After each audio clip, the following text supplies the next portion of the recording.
Bismillahirrahmanirrahim.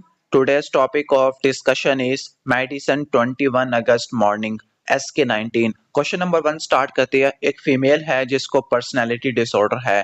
Females के अंदर usually कौन कौन से होते हैं? बॉर्डर लाइन होते हैं या फिर आपके हिस्ट्रोनिक पर्सनालिटी डिसऑर्डर होते हैं। उनको डायग्नोस करने के लिए कौन सी थेरेपी स्टार्ट करते हैं? तो इसका आंसर है, बेस्ट आंसर बी है, million clinical multi axial inventory therapy. इसको आप MCMI भी कहते हैं। जो MCMI थेरेपी होती है ये आपके पर्सनैलिटी डिसऑर्डर को डायग्नोस करने के लिए इस्तेमाल होती है। अब जो पर्सनैलिटी डिसऑर्डर होते हैं ना, 3 कैटेगरी के होते हैं, क्लस्टर ए, क्लस्टर बी और क्लस्टर सी। जो क्लस्टर ए होता है, ऐसे लोग ओल्ड होते हैं, इसेंट्रिक होते हैं, अजीबोगरीब बिहेवियर होता है। जो क्लस्टर ए है उसके अंदर मजीद 3 होती है, मिमोनिक है, पास, PASS। पी से बनता है पैरानॉइड, एस से बनता है शिजोइड, एक और एस से बनता है शिजोटिपिकल। जो पैरानॉइड होते हैं ना, पैरानॉइड ऐसे लोग होते हैं ना जो दूसरों पर बहुत ज्यादा शक करते हैं, भरोसा नहीं करते। शिजोइड, शिजोइड वो लोग होते हैं जो कि सोशल लाइफ से अवे होते हैं, सोशल लाइफ से भागते होते हैं, आइसोलेटेड होते हैं, डिसइंगेज होते हैं, अकेले रहना पसंद करते होते हैं। इसके बाद है शिजोटिपिकल। जो शिजोटिपिकल है ना, उनका स्ट्रेंज बिहेवियर होता है, मैजिकल बिहेवियर होता है, अजीब और गरीब होता है, साइको किस्म के होते हैं। क्लियर। इसके बाद है क्लस्टर बी। जो क्लस्टर बी में जो लोग होते हैं ना, वो थोड़े से इमोशनल या ड्रामेटिक होते हैं। अब जो क्लस्टर बी है उसका, उसमें कौन कौन से डिजीज आते हैं? उसका मिमोनिक है, हैंड, HAN और D। ठीक है।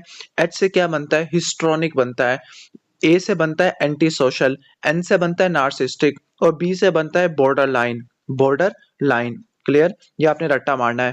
जो एच से बनता है हिस्ट्रोनिक, हिस्ट्रोनिक बोलते हैं जो ड्रामा वाली लड़कियां होती है, जो अपने आप को बहुत ज्यादा एक्सप्रेस करती है, अटेंशन सीक करती है। तो जो ड्रामेटिक पर्सनैलिटी है, अटेंशन सीकिंग होती है, यानी इमोशनली ड्रिवन होती है, लोगों की अट्रैक्शन को गेन करती होती है, बहुत ज्यादा इमोशन शो करती है, अटेंशन खींचती है। तो ये हिस्ट्रोनिक पर्सनैलिटी होती है, ड्रामेटिक होती है। इसके बाद है ए से एंटी सोशल। जो एंटी सोशल होती है ना, एंटी सोशल, एंटी का मतलब है ऑपोजिट। तो ये वो लोग हैं जो दूसरों के हकूक का ख्याल नहीं रखते, डिसरिगार्ड करते हैं, ये कानून की पासदारी नहीं करते। ठीक हो गया। धोखा देते हैं, रहम नहीं करते, लोगों के हक को खा जाते हैं, नुकसान पहुंचाते हैं उनको। इसके बाद आप आ जाओ, कहने का मतलब है एंड से नार्सिस्टिक। जो नार्सिस्टिक है ना, ये जो वो लोग होते हैं जो ग्रैंडियोसिटी के अंदर रहते हैं, कि कहते हैं कि मैं ही सबसे बड़ा हूँ, मैं हूँ, मैं हूँ, मैं हूँ। और ये जो लोग होते हैं ना, ये तारीफ के भूखे होते हैं, दूसरे लोगों से तारीफ बहुत ज्यादा करवाते होते हैं, लेकिन उनपे, उनके लिए एम्पैथी इनके लिए जरा से भी नहीं होती। ठीक हो गया। एम्पैथी है कि दूसरों के इमोशंस को समझना। क्लियर। तो ये बात आपने रट्टा मारनी है। इसके बाद हम आगे चलते हैं, बॉर्डर लाइन। जो बॉर्डर लाइन पर्सनैलिटी होती है ना, बॉर्डर लाइन पर्सनैलिटी ये भी फीमेल्स में देखने को मिलती है। ये अनस्टेबल पर्सनैलिटी होती है, यानी ये कुछ ऐसे लोग होते हैं, ऐसे फीमेल्स होती हैं जिनके रिलेशनशिप स्टेबल नहीं होते। फॉर एग्जांपल अभी बॉयफ्रेंड से होता है, फिर इसके बाद टूट जाता है, अनस्टेबल रिलेशनशिप होते हैं, और इनके इमोशंस भी अनस्टेबल होते हैं, सुसाइडल बिहेवियर ज्यादा होता है। इसके बाद है क्लस्टर सी। क्लस्टर सी में ना थोड़े से एंशियस टाइप के लोग आते हैं। इसमें कौन कौन से आते हैं? इसमें आपने रट्टा मारना है, DOA। DOA, डी से बनता है डिपेंडेंट। ये ऐसे लोग होते हैं जिनका अपने ऊपर कॉन्फिडेंस कम होता है, दूसरों के ऊपर डिपेंडेंट रहते हैं। इसके बाद है O से होता है ऑब्सेसिव कंपल्सिव पर्सनालिटी डिसऑर्डर। ये वो लोग होते हैं जिन जो परफेक्शनिस्ट के शिकार होते हैं, परफेक्शनिस्ट के आ, इसी पार्टिकुलर ऑर्डर में काम करना होता है। ईगो डिस्टोनिक होते हैं, मतलब है कि कहते हैं कि जो कुछ मैं कर रहा हूँ ना, बिल्कुल ठीक ठाक कर रहा हूँ। पार्टिकुलर ऑर्डर में काम करते हैं, परफेक्शनिस्ट होते हैं और अपने आप को चेंज नहीं करते। इसके बाद है ए से होता है अवॉइडेंट। अवॉइडेंट होता है जो थोड़ा सा होता है, जैसे जिसको हम उर्दू में भट्टू कहते हैं, अवॉइडेंट, जो लोगों को अवॉइड करता होता है, लोगों से घुलना मिलना पसंद करता है, लेकिन अवॉइड इसलिए करता है क्योंकि लोग उसको क्रिटिसाइज करते हैं, थोड़ी सी तनकीद वगैरह करते हैं, तो वो तनकीद के पीछे भागता होता है। तो ये थे सारे पर्सनैलिटी डिसऑर्डर। उम्मीद है कि समझ आ गया होगा। क्लियर। इसके बाद हम क्वेश्चन नंबर 2 स्टार्ट करते हैं। होमोसेक्सुअल, एक होमोसेक्सुअल पर्सन है, जब भी होमोसेक्सुअल पर्सन आ जाए या इम्यूनो कम्प्रोमाइज्ड आ जाए तो आपने जाना है HIV के अंदर, HIV के अंदर। ठीक हो गया। और उसको फुल स्मेलिंग डायरिया है। जब भी कोई HIV वाला पेशेंट है, उसको डायरिया हो गया है, तो आपने क्रिप्टोस्पोरिडियम में जाना है। जो कि आपका क्या क्या होता है, एसिड फास्ट बेसिलाई होता है।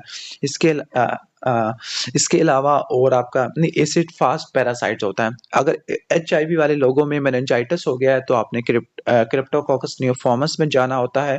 अगर एड्स वाले पेशेंट में निमोनिया हो गया है तो निमोसिस्टस जिरोवकाई है। तो कहने का मतलब है उसको फूल स्मेलिंग डायरिया है और उसको फ्लैचुलेंस भी हो चुकी है। तो फिर इस केस में जो ड्रग और चॉइस होती है, एक बात रट्टा मार लेना, जो इन तमाम पैरासिटिक इन्फेक्शन के लिए जो ड्रग और चॉइस होती है वो मेट्रोनिडाजोल होती है। लेकिन अगर वो काम नहीं कर रही तो आप रेटिनाडाजोल इस्तेमाल करनी होती है। इसके बाद है 53 ईयर ओल्ड वुमेन है जिसको शिजोफ्रीनिया कहने का मतलब है डायग्नोस हुआ था। अब वो एंटीसाइकोटिक ड्रग से उसको मैनेजमेंट हो रही है। अब जो शिजोफ्रीनिया ना, ये शिजोफ्रीनिया साइकोटिक डिसऑर्डर होता है और इसको ठीक करने के लिए आप एंटीसाइकोटिक इस्तेमाल करते हैं, जो कि टिपिकल होती है, एटिपिकल होती है। जो टिपिकल होती है वो डोपामिन के रिसेप्टर को ब्लॉक करती है, जो एटिपिकल होती है वो आगे सेरोटोनिन के रिसेप्टर को ब्लॉक करना शुरू कर देती है। अब उसको देखो, एंटीसाइकोटिक यूज करने की वजह से ड्राई माउथ कॉन्स्टिपेशन हो गई है। Dry mouth, dry eyes, constipation, urinary retention, blurred vision, impotence, ये एंटी कोलिनर्जिक साइड इफेक्ट की वजह से होती है। किसकी वजह से होते हैं? एंटी कोलिनर्जिक साइड इफेक्ट की वजह से होते हैं। तो कौन सी ड्रग दी गई है उसको? थ्यूरिडिजीन दी गई है। जो थ्यूरिडिजीन है ना, थ्यूरिडिजीन, ये क्या है? ये टिपिकल एंटीसाइकोटिक ड्रग है और वो भी अच्छी वाली स्ट्रॉन्गर एंटीसाइकोटिक ड्रग है। D2 रिसेप्टर को ब्लॉक करती है और जो ड्रग D2 रिसेप्टर को ब्लॉक करती है ना, ये डोपामिन को तो ब्लॉक करती ही करती है, इसके अलावा एंटीकोलिनर्जिक साइड इफेक्ट शो करती होती है। और एंटीकोलिनर्जिक साइड इफेक्ट के अंदर constipation, urinary retention, dry eyes, dry mouth, importance, blood vegan आती है। जब ये डोपामिन के रिसेप्टर को ब्लॉक करती है तो उसकी वजह से क्या होगा? एकथीसिया होगा, टार्डिव डिस्काइनेसिया होगा, हाइपर प्रोलैक्टिनीमिया हो जाएगा और पार्किंसनिज्म देखने को मिलेगा। और इसके अलावा न्यूरोलेप्टिक मैलिग्नेंट सिंड्रोम भी आपको देखने को मिल सकता है। इसके बाद है पैरासाइट्स। पैरासाइट्स ऐसे सेल्स होते हैं जो कि कैपिलरी के एंडोथेलियम को कवर करते हैं। कैपिलरी के एंडोथेलियम को कवर करते हैं। तो ये स्मॉल ब्लड वेसल्स में देखने को मिलते हैं, कैपिलरीज में देखने को मिलते हैं, सपोर्टिव सेल्स होते हैं। 25 ईयर ओल्ड लेडी जिसको मेटालिक माइट्रल वाल्व रिप्लेसमेंट है। मेटालिक, ये एक बहुत बड़ा की वर्ड है, मेटालिक। जब माइट्रल वाल्व की रिप्लेसमेंट है वो मेडिकेशन के ऊपर है, लेकिन उसको सीवियर एपिस्टेक्सिस की हिस्ट्री आना शुरू हो गई है। जो भी पेशेंट जो कि कहने का मतलब है उस पे होता है, उसके वाल्व्स एक्सचेंज हुए हुए होते हैं, तो हम उसको एंटीकोगुलेंट देते होते हैं। Clear? Anticoagulant to prevent thrombosis. लेकिन जो एंटीकोगुलेंट होते हैं वो क्या करवा देते हैं? ब्लड क्लॉट नहीं होने देते और ब्लीडिंग करवा देते हैं, जिसकी वजह से एपिस्टेक्सिस होती है। कौन सा एंटीकोगुलेंट देते हैं? वारफेरिन देते होते हैं। तो इस केस में जो ब्लीडिंग हो रही है वो ड्रग इंड्यूस हो रही है। ड्रग इंड्यूस यानी वारफेरिन की वजह से या हेपरिन की वजह से क्या होना शुरू हो गई है? ब्लीडिंग हो गई है। इसके बाद एक पेशेंट है जिसको कॉन्स्टिपेशन ऑफ एंड ऑन है और as a result of straining, और वो कॉन्स्टिपेशन को अवॉइड करने के लिए स्ट्रेन कर रहा है। तो जो स्ट्रेन कर रहा है, स्ट्रेन करने से क्या होता है? स्ट्रेन करने से क्या क्या चीजें देखने को मिलती है? एक रिफ्लेक्स होता है जिसको प्यूबोरेक्टालिस रिफ्लेक्स कहते हैं। स्ट्रेन करने से ना, एक बात रट्टा मार लेना, स्ट्रेन करने से क्या होता है? प्यूबोरेक्टालिस रिफ्लेक्स हो जाएगा। ठीक है? जो प्यूबोरेक्टालिस रिफ्लेक्स ना, होता क्या है नॉर्मली? जो प्यूबोरेक्टालिस रिफ्लेक्स होता है, जो प्यूबोरेक्टालिस रिफ्लेक्स में प्यूबोरेक्टालिस मसल की कॉन्ट्रैक्शन होती है, यानी ये प्यूबिस को रेक्टम से जोड़ता है।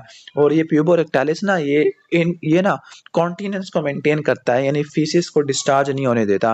लेकिन जैसे ही आप स्ट्रेन करते हैं वाल्सल्वा मैन्यूवर में, तो ये प्यूबोरेक्टालिस रिफ्लेक्स ये क्या हो जाता है? इनहिबिट हो जाता है और प्यूबोरेक्टालिस मसल क्या हो जाते हैं? रिलैक्स हो जाते हैं, जिसकी वजह से आप डेफिकेट कर सकते हैं। एक यंग पेशेंट है, उसमें ब्लड प्रेशर काफी ज्यादा है, हाइपरटेंशन और रेनिन का लेवल भी बढ़ा हुआ है, रेनिन एंजियोटेंसिन अल्डोस्टेरोन सिस्टम की वजह से। क्लियर? तो ये बता रहा है कि जो रास वाला मैकेनिज्म है वो किन किन की वजह से स्टिमुलेट हो सकता है। जो रेनिन एंजियोटेंसिन अल्डोस्टेरोन सिस्टम है वो 3 से 4 मैकेनिज्म की वजह से एक्टिवेट होता है। सबसे पहला मैकेनिज्म ये है रीनल आर्टरी स्टेनोसिस। नंबर 2, अगर आपका ब्लड प्रेशर कम है, चाहे रीनल आर्टरी स्टेनोसिस हो, चाहे आपका ब्लड प्रेशर या आर्टीरियल प्रेशर कम हो, इन दोनों केस में किडनी की तरफ परफियन कम हो जाती है। जब किडनी की तरफ परफियन कम हो जाती है तो क्या होता है? आपका कहने का मतलब है macula densa, sorry, juxtaglomerular cells वो क्या प्रोड्यूस करते हैं? राइनिन प्रोड्यूस करते होते हैं।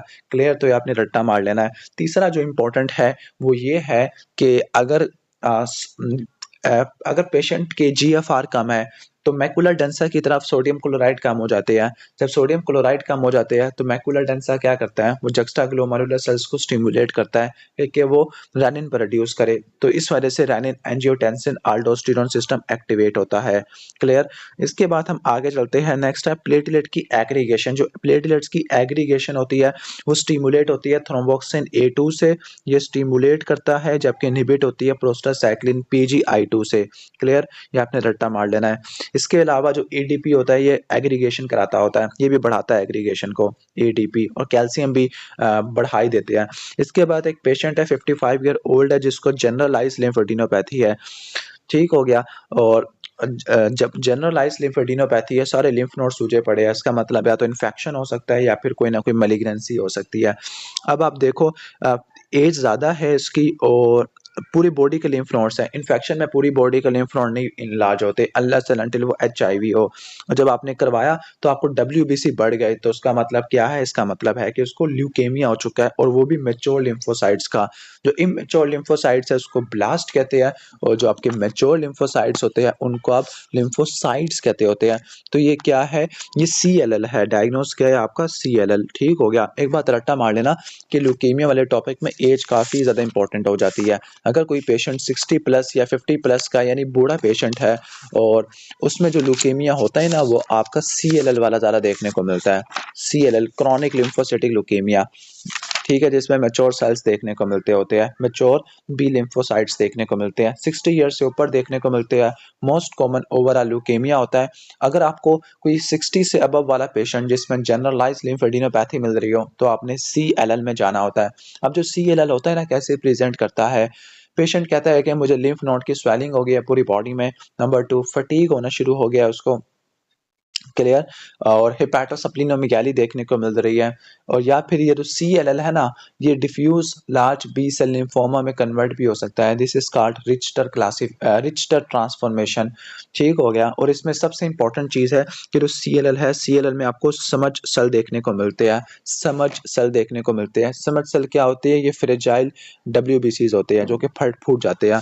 क्लियर, ये आपने रट्टा मार लेना है। अब इसका ट्रीटमेंट क्या होता है, ट्रीटमेंट के लिए आपने जो ड्रग आपने इस्तेमाल करनी होती है वो आपने फ्लूट्राबीन और रिटोक्सामाब, फ्लूट्राबीन और रिटोक्सीमाब, ये आपने ड्रग इस्तेमाल करनी होती है इसके ट्रीटमेंट के लिए। क्लियर, उम्मीद है कि समझ आ गया होगा। तो अगर एज 60 ईयर से ऊपर है और जनरलाइज लिम्फोडेनोपैथी है तो आपने किस में जाना है, CLL में जाना होता है। किस में जाना होता है, CLL में जाना होता है। और CLL के अंदर जो आपके ट्यूमर मार्कर्स होते हैं या जो इम्यूनोहिस्टोकेमिस्ट्री मार्कर, वो कौन कौन से होते हैं, CD20, जो कि अब CD20 पॉजिटिव है, डेट इज वाई आप इसमें रिटोक्सिमाब इस्तेमाल कर सकते हैं। इसके अलावा 5 है और 23 है। इसको रट्टा कैसे मारना है, 23 को रट्टा मार लो, 2 और 3 कितने होते हैं, 5 होते हैं, तो ये रट्टा मार लेना होता है।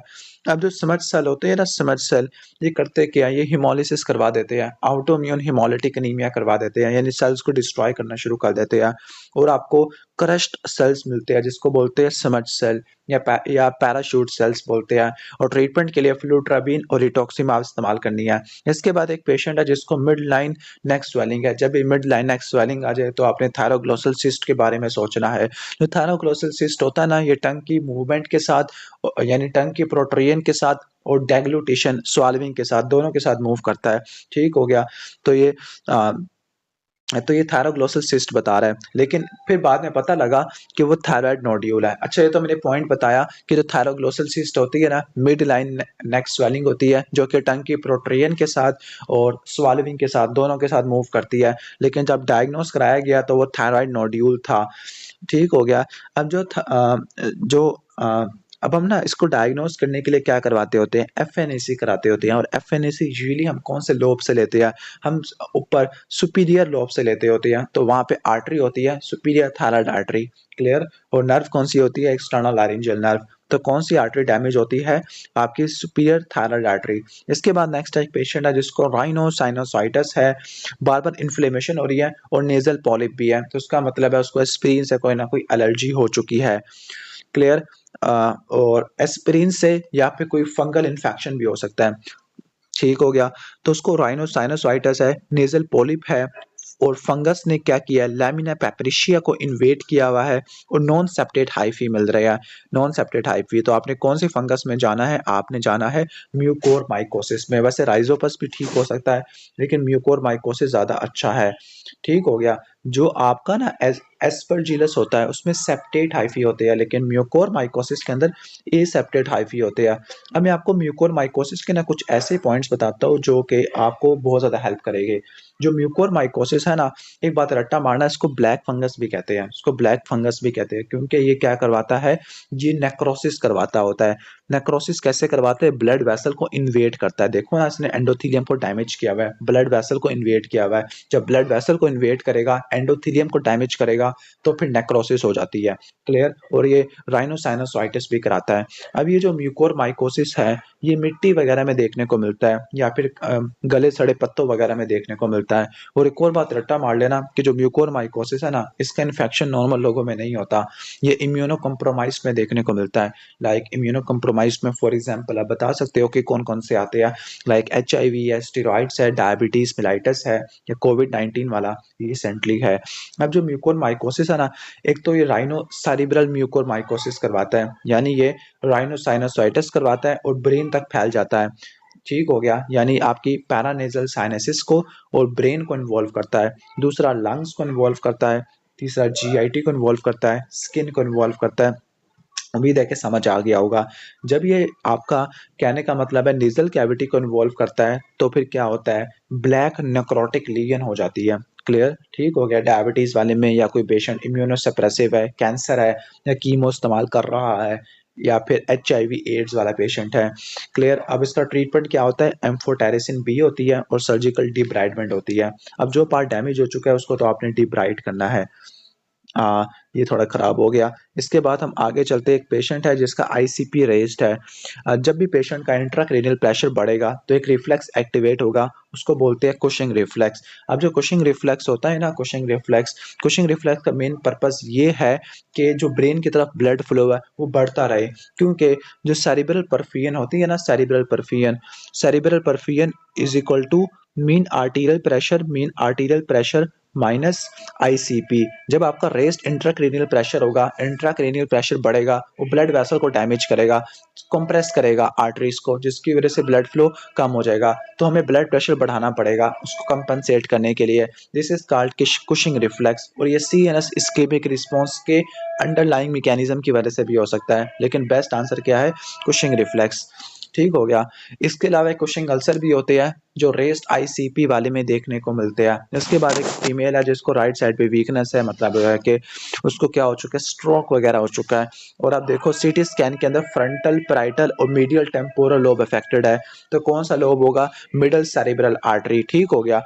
अगर एंटीरियर सेरिब्रल आर्टरी के बारे में बात करें, वो मेनली एंटीरियर फ्रंटल लोब को सप्लाई करती है, मिडल वाली फ्रंटल, पैराइटल और टेम्पोरल को, जबकि पोस्टीरियर वाली ऑक्सीपिटल लॉब को सप्लाई करती है। इसके बाद एक पेशेंट है जिसको कहा गया कि आप अपने ना कार्ड को ग्रिप करना है between the tip of index finger and the thumb. तो कौन सी नर्व हम चेक कर रहे हैं, तो हम कौन सी नर्व चेक कर रहे हैं, अल्नर नर्व चेक कर रहे हैं।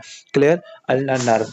तो और यहाँ पे तो अल्नर नर्व तो इसने ऑप्शन में दिया नहीं है, तो अब हम यहाँ पे बेस्ट क्या लगाएंगे, एंटीरियर इंट्रोशियस नर्व लगा देंगे। क्लियर। ठीक हो गया। उम्मीद है कि समझ आ गया होगा। जो एंटीरियर इंट्रोशियस नर्व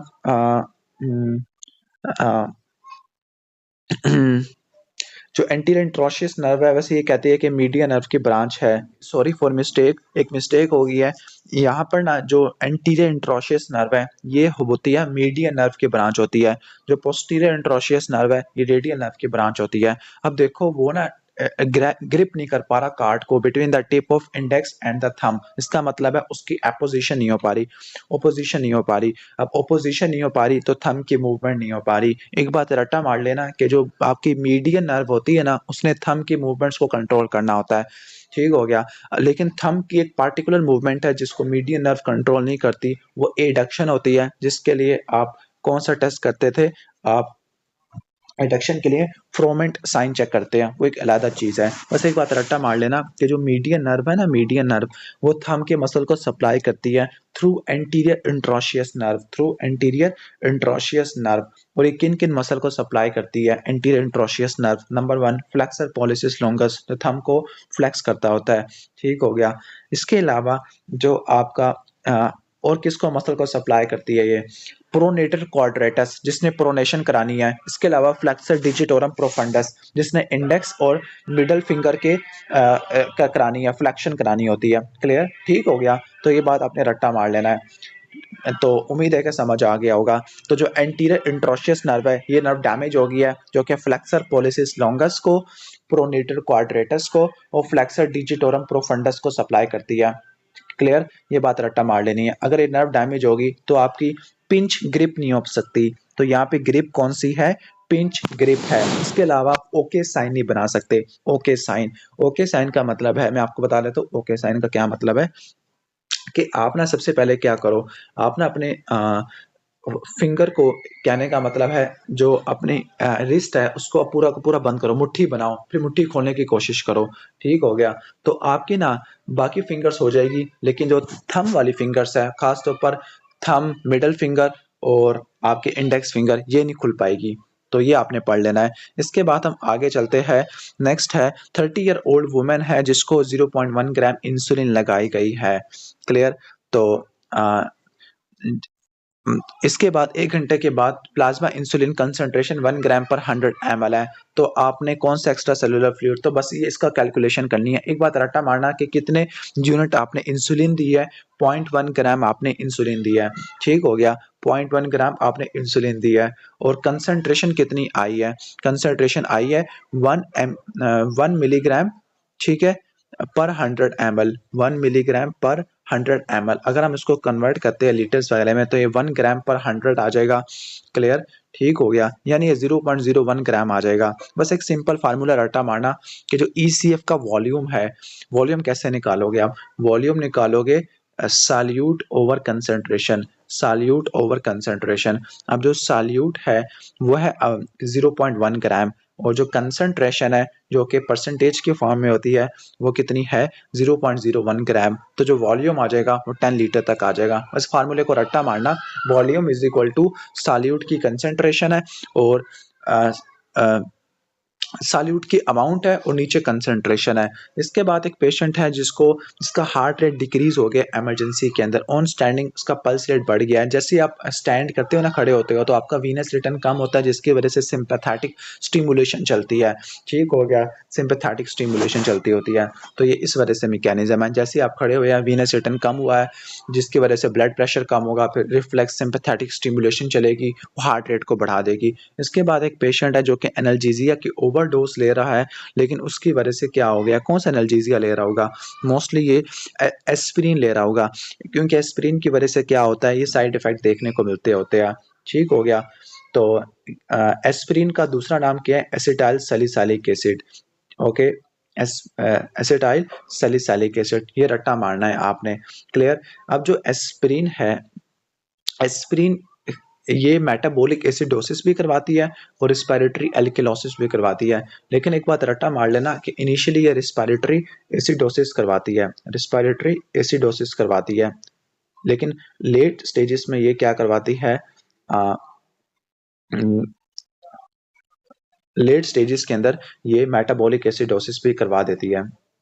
सही है, ओके। तो अब एस्पिरिन के क्या क्या साइड इफेक्ट होते हैं मैं आपको सारे बता देता हूँ। सबसे पहले एक गैस्ट्राइटिस या अल्सर करा देती है। नंबर 2, हार्ट बर्न कराती है। नंबर 3, टीनाइटिस करवाती है। क्लियर। नंबर 4, ब्लीडिंग करवा देती है। नंबर 5, एलर्जी वगैरह हो सकती है, एनाफाइलैक्सिस हो सकता है। और अगर आपने छोटे बच्चों में इस्तेमाल कर लिया, खासतौर पर जिनको फ्लू हो या चिकन पॉक्स का इन्फेक्शन हो, तो उसकी वजह से क्या हो सकता है? राइस सिंड्रोम भी हो सकता है, राइस सिंड्रोम भी हो सकता है जिसमें हेपेटिक एनकेफेलोपैथी होती है। एस्थमा एक्सैसरबेट भी कर सकता है, नेजल कंजेशन भी हो सकती है, किडनी को डैमेज भी कर सकता है, लीवर को डैमेज कर सकता होता है। क्लियर। और इनिशियली रिस्पिरेटरी एल्केलॉसिस और बाद में ये मेटाबॉलिक एसिडोसिस करवाता है। इसके बाद है कौन सी ड्रग थ्रोम्बोसाइटोपिनिया करवाती है? तो वो है क्विनीन। अब जो क्विनीन है ये एंटी मलेरियल ड्रग होती है, एंटी मलेरियल ड्रग होती है, क्लियर, और प्लाज्मोडियम वाले में इस्तेमाल होती है। अब क्विनिन के क्या क्या साइड इफेक्ट होते हैं? सबसे मोस्ट कॉमन साइड इफेक्ट तो उसका हेडेक होता है, स्किन की फ्लशिंग होती है, ब्लड विजन होती है, टिनाइटिस करवाती है और थ्रोम्बोसाइटोपिनिया करवा देती है, हिमोलिसिस करवा देती है, क्लियर। अब एक बात रट्टा मार लेना, जो थ्रोम्बोसाइटोपिनिया होता है मोस्टली ये हैपरिन की वजह से होता है। हैपरिन का क्या मैकेनिज्म ऑफ एक्शन होता है? एंटीथ्रोमिन 3 के साथ बाइंड करना और इसको एक्टिवेट करना। क्विनिन एंटी मलेरियल है और थायजाइड क्या है? ये सोडियम क्लोराइड को ट्रांसपोर्टर को इनिबिट करती है डीसीटी के ऊपर। इसके बाद वन सेकेंड वही आ गया कि एक पेशेंट है जिसको एस्पिरिन की टॉक्सिसिटी है। एस्पिरिन इनिशियली रिस्पिरेटरी एल्केलोसिस करवाती है और बाद में मेटाबॉलिक एसिडोसिस करवाती है। अब इसके सिम्टम्स को रिड्यूस करने के लिए बाइकार्बोनेट दिया गया। अब बाइकार्बोनेट कैसे करता होता है? एक बात रट्टा मार लेना कि जो एसिडिक ड्रग है ना वो एसिडिक मीडियम में डिसॉल्व एब्जॉर्ब हो जाती है और जो एल्कलाइन ड्रग है वो एल्कलाइन मीडियम में एब्जॉर्ब होती है। तो जब आप बाइकार्बोनेट देते हो वो दो काम करेगा। नंबर 1, एस्पिरिन को एब्जॉर्ब नहीं होने देगा। नंबर 2, वो न्यूट्रलाइज कर देगा इसको। तो एस्पिरिन दो काम करेगी। नंबर 1 है कि सॉरी बाइकार्बोनेट दो काम करेगा, ये ना नंबर 1 एब्जॉर्प्शन को रोक देगा, नंबर 2 न्यूट्रलाइज कर देगा मेटाबॉलिक एसिडोसिस को। तो ये बात आपने याद रखनी है। जो बाइकार्बोनेट होता है ना ये आप ट्राइसाइक्लिक एंटी डिप्रेसेंट टॉक्सिसिटी में भी देते हैं। नेक्स्ट एक है कि एक एचआईवी पेशेंट है जिसको फीवर, नेक रिजिडिटी है, मेनिंजाइटिस है, क्लियर, मेनिंजाइटिस हुआ है इसको और ब्रेन टिश्यू में खास तौर पर। और अगर आप यहाँ पे पॉइंट नोट करो, ये क्या है? होमोसेक्सुअल है। ये क्या है? होलो लिखा हुआ है, होलो नहीं, यहाँ से होलो, अच्छा होमोसेक्सुअल नहीं है बल्कि एचआईवी वाला पेशेंट है। एचआईवी वाला पेशेंट हो, होमोसेक्सुअल पेशेंट हो, उसमें जो मेनिंजाइटिस होता है वो क्रिप्टोकोकस नियोफॉर्मस की वजह से देखने को मिलता है। और क्रिप्टोकोकस नियोफॉर्मस के लिए ड्रग आप कौन से इस्तेमाल करते हैं? खासतौर पर एड्स वाले पेशेंट में तो कौन से ड्रग आप इस्तेमाल करोगे? आप IV एम्फोटेरिसिन बी और फ्लूसाइटोसिन आप 2 हफ्ते तक दोगे, फिर आप फ्लूकोनाजोल 8 हफ्तों तक दोगे। इसमें आप इंडियन इंक सस्टेन करते हैं और आप एंटीजन को टेस्ट करते होते हैं। ठीक हो गया, क्रिप्टोकोकल एंटीजन को टेस्ट करते होते हैं। ये बात रट्टा मार लेनी है। नेक्स्ट हम आगे चलते हैं। नेक्स्ट क्वेश्चन हमारा कि एक पेशेंट है जिसको पैप्यूल्स है, मैक्यूलोपैपुलर रैश है। अगर कोई पेशेंट है जिसको मैक्यूलोपैपुलर रैश कान के पीछे से स्टार्ट हो रहा है, पूरी बॉडी को इन्वॉल्व कर रहा है, तो फिर दो ही डिफरेंशियल हो सकते हैं, या तो मीजल्स हो सकते हैं या रूबेला हो सकता है। अब मीजल्स के अंदर क्या पॉइंट्स होते हैं? मीजल्स के अंदर 3C होते हैं, कफ कोराइजा कंजंक्टिवाइटिस। और जो रूबेला होता है उसमें आपको पोस्टीरियर सर्वाइकल लिम्फेडिनोपैथी देखने को मिलती होती है और फोरशाइमर स्पॉट्स भी देखने को मिलते हैं, जबकि मीजल्स के अंदर कॉप्लिक स्पॉट्स देखने को मिलते हैं। नेक्स्ट हम चलते हैं, there is no edema due to increase in aldosterone, because जो एल्डोस्टेरोन होता है ना, अगर आप कहने का मतलब है एक पेशेंट है जिसको हाइपर एल्डोस्टेरोनिज्म है, या तो कोई ट्यूमर है एल्डोस्टेरोन के अंदर या राइनिन एंजियोटेंसिन एल्डोस्टेरोन मैकेनिज्म की वजह से है, तो होगा क्या? जो एल्डोस्टेरोन होता है सोडियम और वाटर के रीअब्जॉर्प्शन को बढ़ा देता है, जिसकी वजह से क्या होगा? एक्स्ट्रा सेलुलर फ्लूइड का वॉल्यूम बढ़ जाएगा। जब एक्स्ट्रा सेलुलर फ्लूइड का वॉल्यूम बढ़ जाएगा तो उसकी वजह से क्या होगा? यानी एल्डोस्टेरोन तो रीअब्जॉर्प्शन कराया जा रहा है। जब ECF का वॉल्यूम बढ़ेगा फिर GFR भी बढ़ जाएगी और GFR बढ़ने की वजह से वो ज्यादा वॉल्यूम यूरिन के अंदर वेस्ट हो जाएगा। This is called aldosterone escape phenomena. ठीक हो गया, उम्मीद है कि समझ आ गया होगा एल्डोस्टेरोन एस्केप फिनोमिना कैसे काम करता होता है जब एल्डोस्टेरोन की क्वांटिटी बढ़ जाती है। इसके बाद हम आगे चलते होते हैं। नेक्स्ट है एल्डोस्टेरोन के फिनोमिना, ये सारा कंपेंसेटरी आपको मैंने अच्छे से बता दिया है। इसके बाद एक फीमेल है जिसको ड्राई आइज है, ड्राई माउथ है। अगर कोई फीमेल जिसको ड्राई आइज और ड्राई माउथ हो तो फिर आपने कहाँ पे जाना है? आपने जाना है शोग्रान सिंड्रोम के अंदर। ठीक हो गया, जिसमें बायलैटरल पैरोटिड स्वेलिंग भी होती है। तो यहाँ पे बेस्ट आंसर क्या है? शोग्रान सिंड्रोम, ना कि प्राइमरी सिस्टेमिक स्क्लेरोसिस। वो आंसर नहीं बनता। क्लियर। अब जो शोग्रान सिंड्रोम के बारे में पॉइंट्स आपको बता दूं, शोग्रान सिंड्रोम ना ये आपका ऑटोइम्यून डिजीज होता है। ये आपके ना कहने का मतलब है जो एक्सोक्राइन ग्लैंड्स हैं उनको इन्वॉल्व करता है। ऑटोइम्यून डिजीज है जिसमें आपके एक्सोक्राइन ग्लैंड्स काम करना बंद कर जाते हैं। होता क्या है इसमें, जो लिम्फोसाइट्स होते हैं, प्लाज्मा सेल्स होते हैं, वो एक्सोक्राइन ग्लैंड को इन्वेड करना शुरू कर देते हैं, खासतौर पर सलाइवरी ग्लैंड को, लैक्रिमल ग्लैंड को। तो ये बात आपने याद रख लेनी है।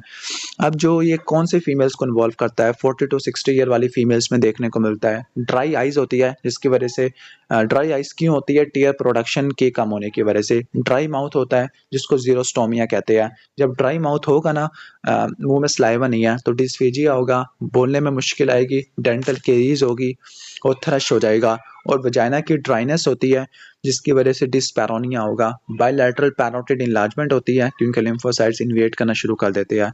और आपको माल्टोमा देखने को मिलता है, लिम्फोमा देखने को मिलता होता है। क्लियर?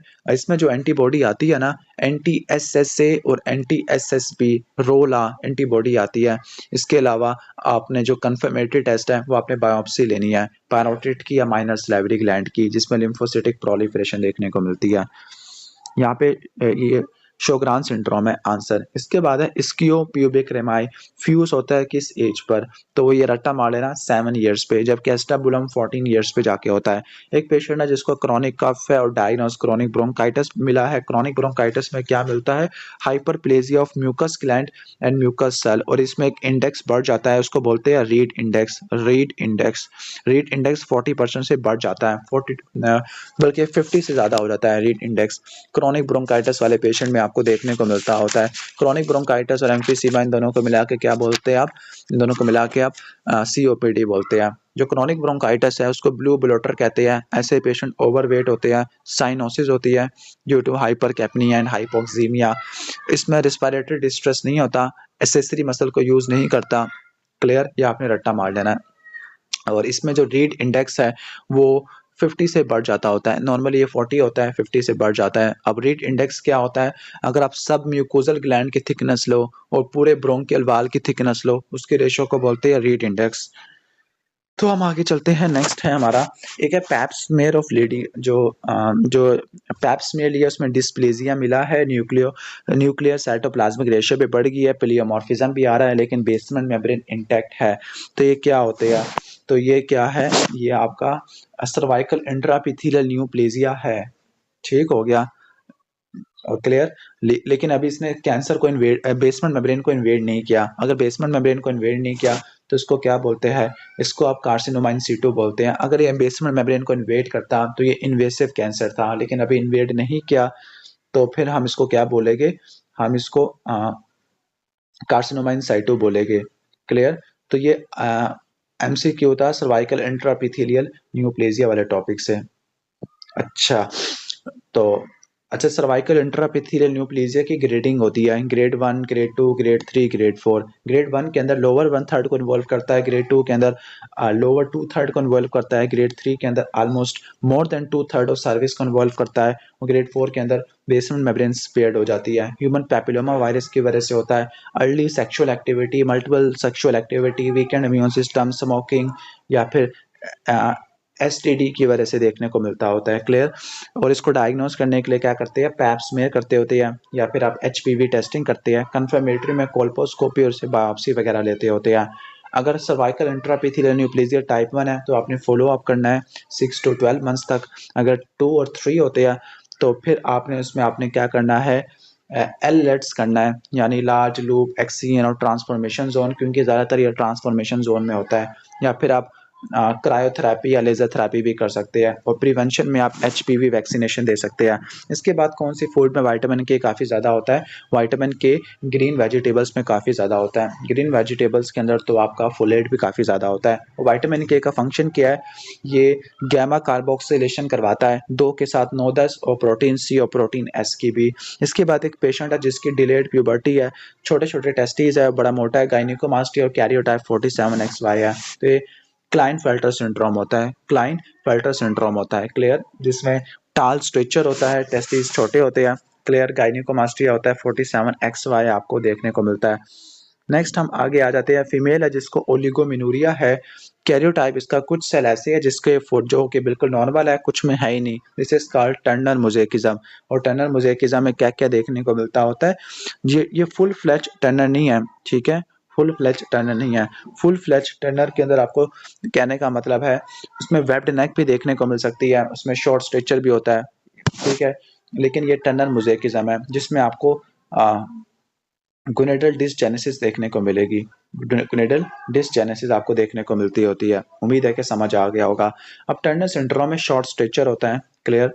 और क्या क्या होता है, प्री मेच्योर ओवेरियन फेलियर होता है जिसको गोनेडल डिसजेनेसिस कहते हैं। सेकेंडरी सेक्सुअल कैरेक्टरिस्टिक्स नहीं आते, वेब्ड नेक होती है, लो पोस्टीरियर हेयर लाइन होती है, शील्ड चेस्ट होती है, broad wide chest with widely space nipple होते हैं, शॉर्ट हेड एंड फीट होती है, क्यूबिटस वैल्गस होता है, लो सेट ईयर्स होती है, माइल्ड कोर्स फेशियल फीचर्स होते हैं।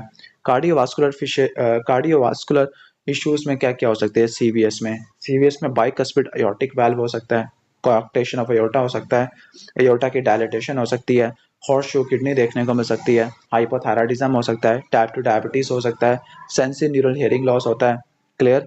और आपको सोशल विड्रॉल वगैरह ये सब चीजें देखने को मिल सकती है। इसके अलावा स्कोलियोसिस, लिम्फेडिमा, ये चीजें हो सकती है। इसके बाद एक पेशेंट है जो कि बैक एंड फोर्थ स्वे कर रहा है, लड़खड़ा रहा है, उसको एटेक्सिया है, ड्रंकन गेट है, तो उसका मतलब है सेरिबेलम का मसला हो चुका है। ठीक हो गया। अब हम सेरिबेलम के लीजन्स को पढ़ लेते हैं। सेरिबेलम में ना दो पार्ट होते हैं, एक वर्मिस होता है सेंटर वाला और दूसरा आपका होता है सेरिबेलम हेमिस्फीयर होता है। तो जो वर्मिस होता है ना, उसने आपके ट्रंक को कंट्रोल करना है, ठीक है। वर्मिस ने आपके ट्रंक को कंट्रोल करना होता है, जबकि आपका जो हेमिस्फेयर है उसने आपके लैटरल बॉडी पार्ट्स को लाइक लिम्स को कंट्रोल करना होता है, ठीक है। अगर वर्मिस की अगर लीजन होती है ना, सेंट्रल एरिया होता है, तो ये प्रोक्सिबल मसल्स को इन्वॉल्व करता है। जो प्रोक्सिबल मसल्स आपके पोस्चर को और बैलेंस को कंट्रोल करते हैं। जब ये खराब हो जाएगा तो आपके पोस्चर मसल्स नहीं हो पाएंगे, यानी आपको ट्रंकल एटेक्सिया होगा, आप बैलेंस को मेंटेन नहीं कर सकते, ठीक है। नंबर 2, पोस्चर को मेंटेन नहीं कर सकते, आप सीधे खड़े नहीं हो सकते। वाइड बेस ड्रंकन गेट होता है।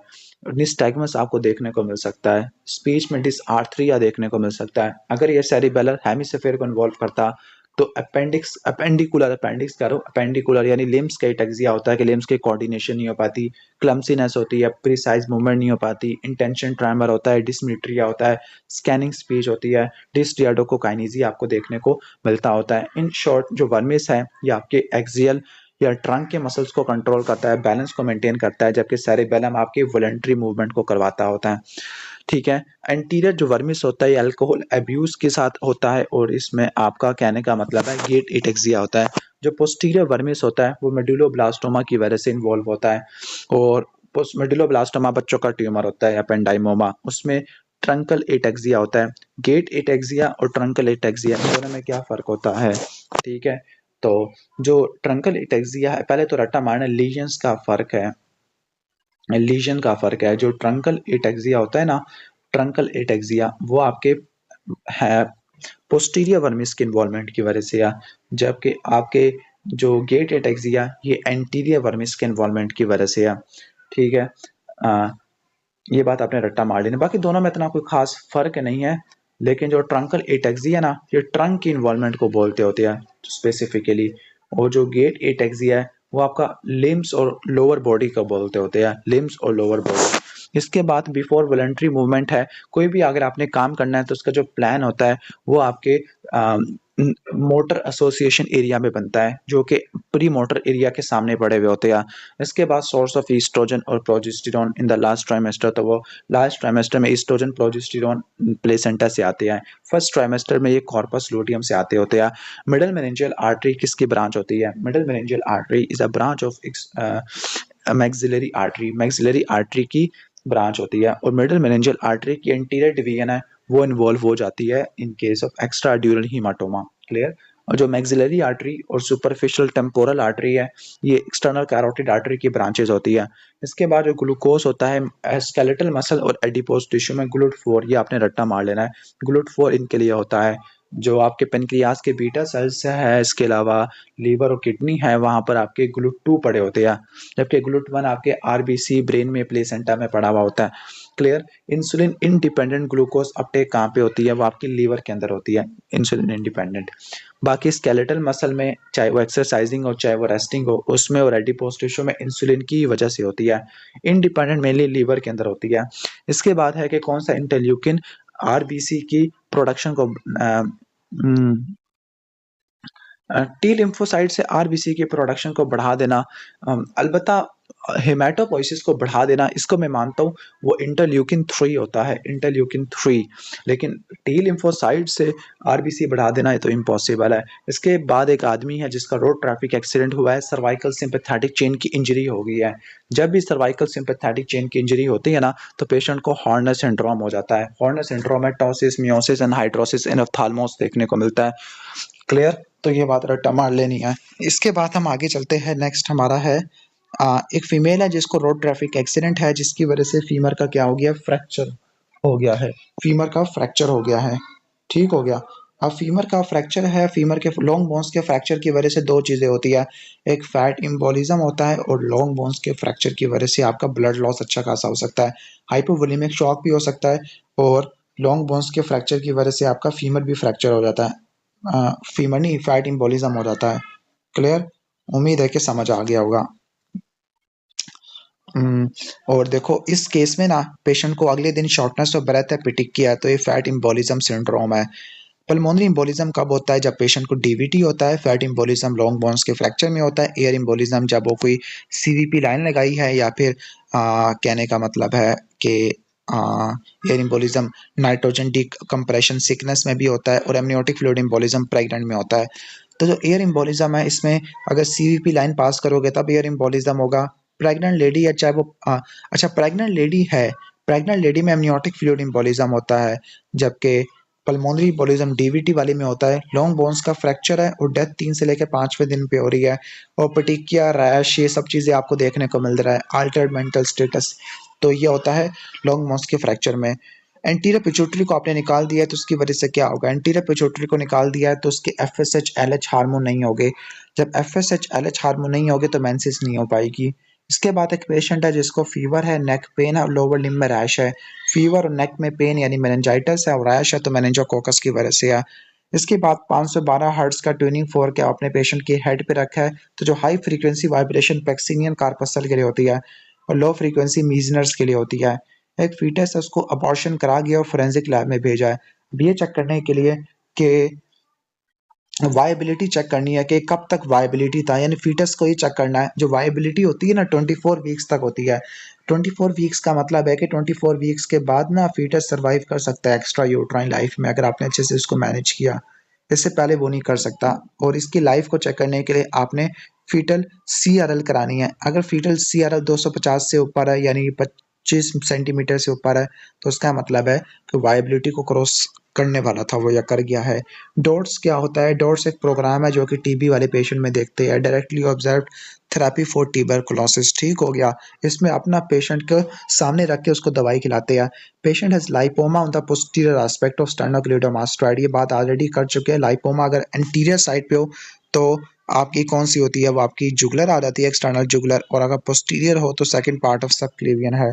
एक सर्जन है, उसने थोरेसिक सर्जरी की और incision just anterior to the sternum है। तो just anterior to the sternum है, तो स्टर्नम के और यानी ना जो आपके मीडियल साइड ऑफ थोरैक्स है, स्टर्नम वाला एरिया, वहाँ पे इंटरनल थोरेसिक आर्टरी होती है।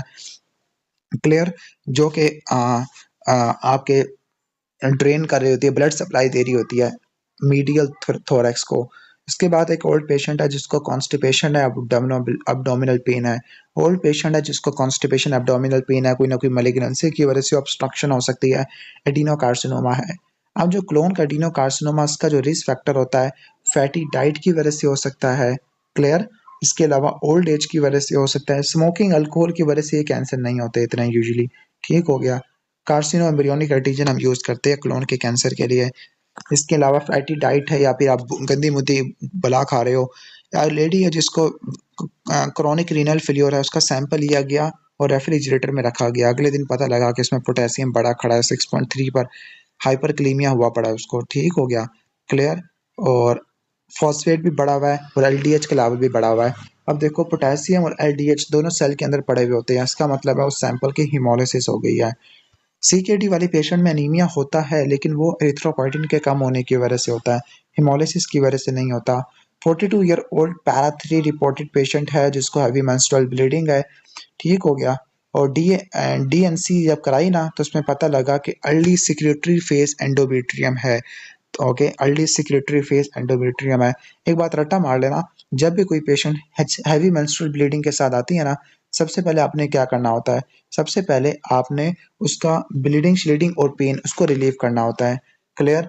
तो पेन को रिलीव करने के लिए मेफिनेमिक एसिड है जो कि ब्लीडिंग को भी रोक देता है, और एंटी फिब्रिनोलिटिक एजेंट भी इस्तेमाल कर सकते हैं। अब ना यहाँ पे अल्फा भी हो सकता है और चार्ली भी हो सकता है, लेकिन मेफिनेमिक एसिड को ज़्यादा सपोर्ट कर रहे हैं। जो कोहोर्ट स्टडी ना, कोहोर्ट स्टडी, कोहोर्ट होता है group of people, cohort study में आप रिस्क फैक्टर से डिजीज की तरफ जाते होते हैं। ठीक हो गया? इसमें आप जो आप एक्सपोजर को चेक करते हैं, फिर आप केस को और सैंपल को स्टडी करते हैं, और इसके अंदर आप attributable risk, population attributable risk और रिलेटिव रिस्क मालूम करते हैं कि गिवन रिस्क फैक्टर के एक्सपोजर की वजह से कितनों पे डिजीज आ रहा है।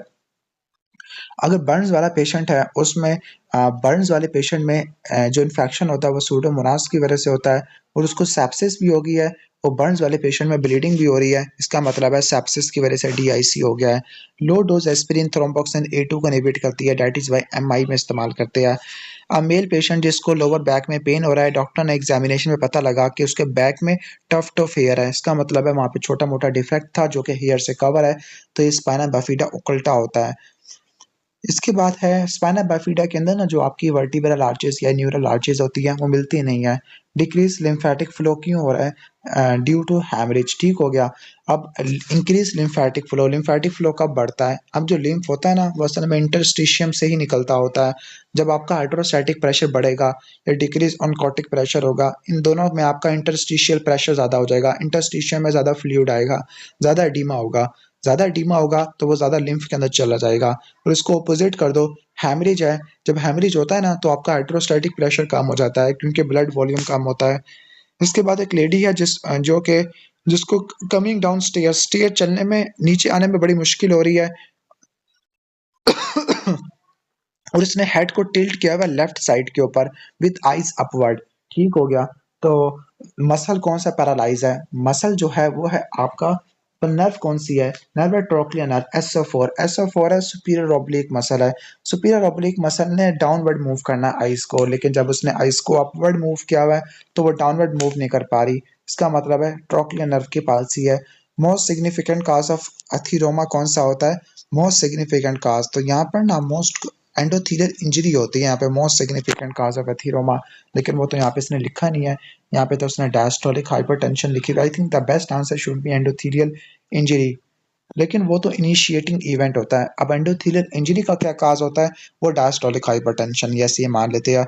इसके बाद अगर आपने जीएफआर कैलकुलेट करना है तो आपने यहाँ पे इक्वेशन लगानी है जीएफआर वाली, जो कि ये वाली जीएफआर इज इक्वल टू ये ग्लोमेरुलस में हाइड्रोस्टैटिक प्रेशर और ऑनकोटिक प्रेशर का डिफरेंस। ठीक हो गया? वुमन स्पेस का जो होता है ना ऑनकोटिक प्रेशर जीरो होता है क्योंकि प्रोटीन फिल्टर नहीं होती।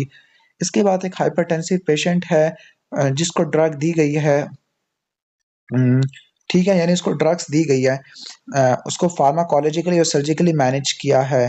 ठीक हो गया? अ, तो कैसे पता लगेगा कि आपने ड्रग से उसको ट्रीटमेंट मिल गया है? तो एक होगा हाइपरनीमिया। अब इसको समझना कैसे? हाइपरटेंशन में जो ड्रग और चॉइस है ना वो एस इनहिबिटर होती है। एस इनहिबिटर क्या करती है? वो आगे एंजियोटेंसिन 1 को एंजियोटेंसिन 2 में कन्वर्ट नहीं होने देती, लेकिन उसके फीडबैक में ना नेगेटिव फीडबैक के नतीजे में रेनिन बढ़ना शुरू हो जाता है। जब रेनिन बढ़ेगा लेकिन वो आगे स्टिमुलेट नहीं कर पाएगा, तो आपने हाइपर रेनिनीमिया को देखना है। ओके, अगर ईसीजी पे हार्ट रेट अगर 120 है, तो 120 का मतलब है कि जो आर इंटरवल है वो 0.5 सेकंड का है, इसको समझना है। 1 मिनट में 60 सेकंड होती है, तो जो आर इंटरवल होता है उसका फार्मूला क्या है? Seconds over heart rate, second over heart rate. ठीक हो गया? अब 1 मिनट से रिलेटेड है, 1 मिनट में 60 सेकंड है ना, तो 60 डिवाइडेड बाई 120, यानी जो आपका आर इंटरवल है वो 0.5 सेकंड हो चुका है। ग्रुप ऑफ माइस यानी चूहिया को पकड़ा, उसमें हाइड्रोकार्बन लिया, तो जो हाइड्रोकार्बन इनिशिएटर का काम करती है, डीएनए को डैमेज करते हैं। ये हमने प्रीवियस वीडियो में भी पढ़ा था। एक मदर अपने बच्चे को लाई है जिसको मेनिंजाइटिस है, वो कहती है कि दूसरों को ना फैल जाए, तो वो रिस्पिरेटरी ड्रॉपलेट से फैलता है। ये सारे एमसीक्यू रिपीट हो रहे हैं। जो क्रिसमस डिजीज है ना, हीमोफीलिया बी को बोलते हैं, एपीटीटी टाइम बढ़ जाता है। पोस्टीरियरली इंफीरियर लिमिट होती है, ये आपके T10 वर्टिब्रा के लावर पे पड़ी होती है, लंग्स के। जो लिम्फोसाइट्स का जो नॉर्मल परसेंटेज ब्लड में, रट्टा मारना बी और ई दोनों ठीक है, लेकिन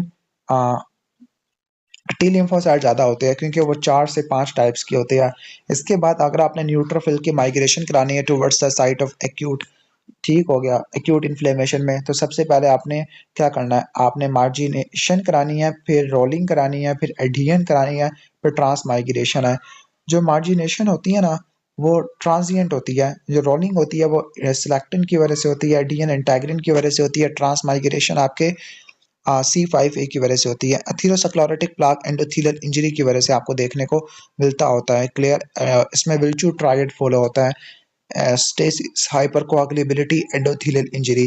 एथेरोस्क्लेरोटिक प्लाक के अंदर स्मूथ मसल होता है, एक्स्ट्रा सेलुलर मैट्रिक्स होता है, इंट्रा सेलुलर मैट्रिक्स होता है और लिपिड्स होता है।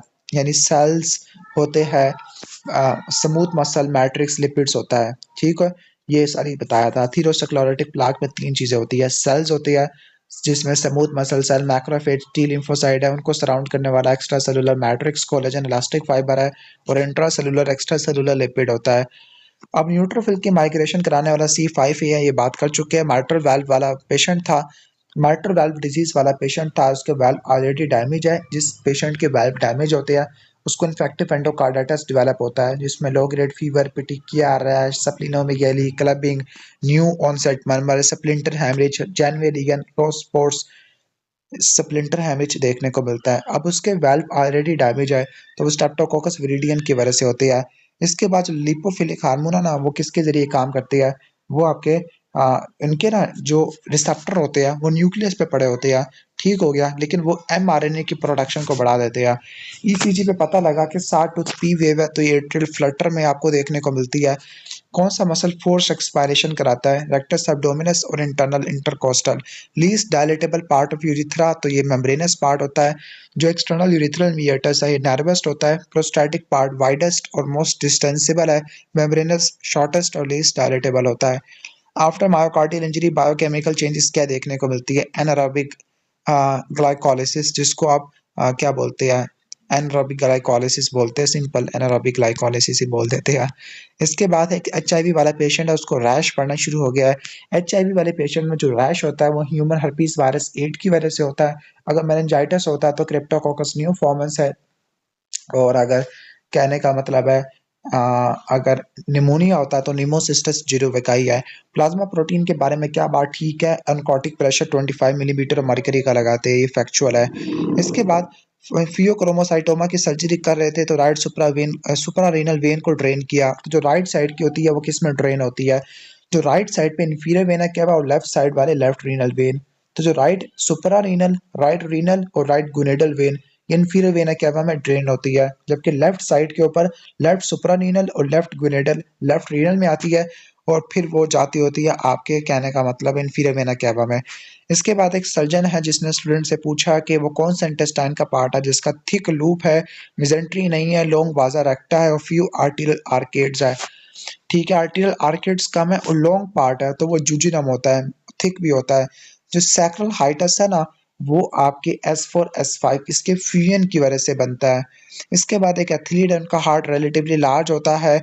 जब रेस्ट कर रहे होते हैं तो उनका हार्ट रेट कम हो जाता है। क्यों हार्ट रेट कम होता है, आ, ताकि उनका ना, क्योंकि एक बात रट्टा मार लेना कि जो एथलीट्स है उनका हार्ट बहुत ज्यादा काम कर रहा होता है, उनका स्ट्रोक वॉल्यूम ज्यादा होता है, लेकिन कार्डिक आउटपुट को मेंटेन करने के लिए हार्ट रेट कम हो जाता है। तो कार्डिक आउटपुट का फार्मूला क्या है, stroke volume multiply heart rate. अब उनका स्ट्रोक वॉल्यूम काफी ज्यादा है क्योंकि हार्ट का मसल काफी स्ट्रेंथेंड है।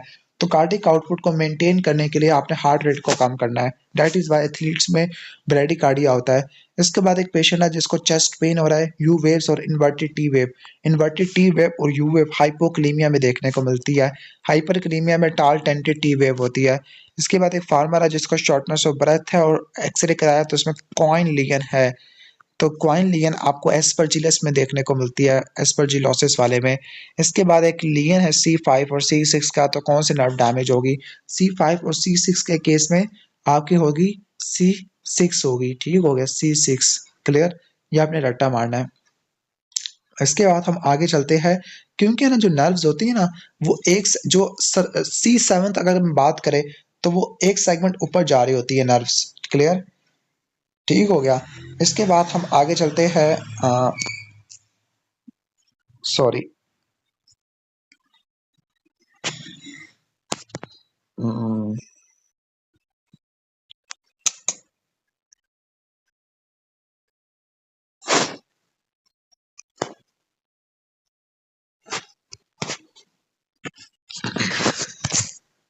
चले अब हम ऐसे पढ़ लेते हैं। हमने कहाँ तक एमसीक्यू डिस्कस कर लिया था।